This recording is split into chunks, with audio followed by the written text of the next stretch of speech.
balance. On y accède au menu État comptable, balance générale. Là, on me demande 2021 ou 2022, donc je vais prendre 2021. On trouve ici 14 248 098 et je vérifie que j'avais la même chose dans le grand livre général. Oui, j'avais bien ce montant. Je vais rapidement focaliser sur un compte. Par exemple, je vois ici que en ce qui concerne le compte 164 000, on m'annonce 40 000 et 1370. Eh bien, on va voir si dans la balance, on retrouve la même chose.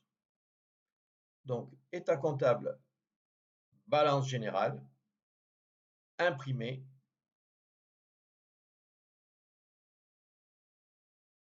Effectivement, 40 000, 1 370 000. Il est donc exact de dire que la balance, c'est comme le grand livre, mais sans le détail, c'est-à-dire uniquement les cumuls.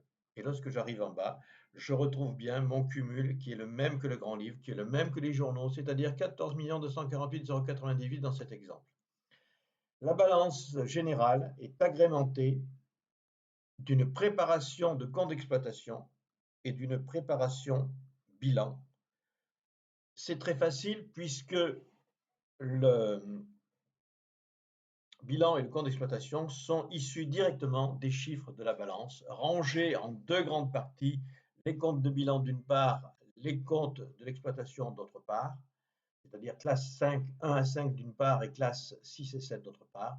Et ensuite, c'est très simple, on met les comptes débiteurs, par exemple à l'actif, et les comptes créditeurs au passif. Et concernant l'exploitation, les comptes débiteurs en charge et les comptes créditeurs en produit. Il existe deux autres balances qui sont les balances client et balance fournisseur. Et là, on rentre dans le détail, client par client, fournisseur par fournisseur. Exemple, balance fournisseur, imprimé. Voilà, cette balance fournisseur.